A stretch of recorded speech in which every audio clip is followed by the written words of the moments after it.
Hello friends, welcome to my YouTube channel SRK Sayak official এবং Facebook profile রাজকুমার Maiti. Friends, আজ আমি আমার দিদি মিলে ঘুরতে চলে গেছি খুবই সুন্দর একটা জায়গায়। কোথায় যাচ্ছি সেটা জানার জন্য পুরো ভিডিওটা তোমরা দেখতে থাকো।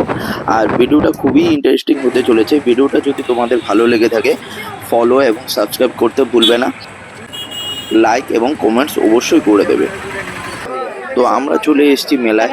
এই মেলাটা কি মেলা সেটা তোমাদেরকে পরে জানাচ্ছি।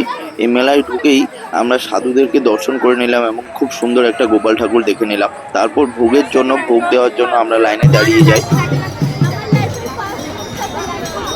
ভোগ দেওয়ার সাথে সাথে আমরা আকাশের মধ্যে খুবই সুন্দর একটা দৃশ্য দেখতে পাই, রামধনু দেখতে পাই। খুবই সুন্দর একটা চিত্র।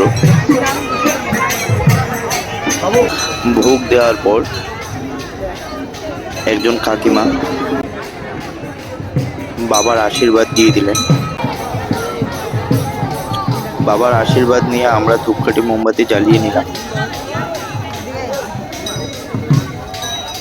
ধূপকাঠি মোমবাতি জ্বালানোর পর আমরা দর্শন করে নিলাম 14 দেবতা।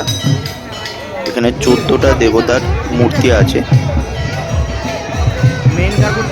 তারপর ওখান থেকে আমরা মেলায় ঢুকে গেলাম।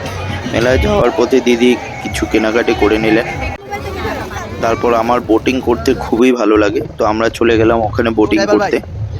খুবই সুন্দর একটা জায়গা। আমরা আছি ভারতবর্ষের নর্থ ইস্টে অবস্থিত ত্রিপুরা আগরতলাতে। পুরাতন আগরতলায় খার্চি মেলা নামে এই মেলাটি বিখ্যাত। ভারতবর্ষের বিভিন্ন জায়গা থেকে এই মেলাতে পর্যটকরা আসেন।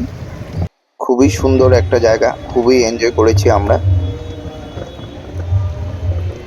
মেলাটা ঘোরার পর পাশেই দেখলাম খুব সুন্দর একটা আশ্রম, যার নাম হচ্ছে কি সৎসঙ্গ আশ্রম। মেলা শেষ হওয়ার পর আমরা আসার পথে আমরা দেখতে পেলাম রক্ষা কালী মাতা মন্দির। সেখানেও আমরা মা এবং বাবাকে প্রণাম করে নিলাম। যাই হোক, আজকের ব্লগটা এখানেই শেষ করছি। নেক্সট ব্লগ খুবই তাড়াতাড়ি আসতে চলেছে, তোমরা দেখতে থাকো।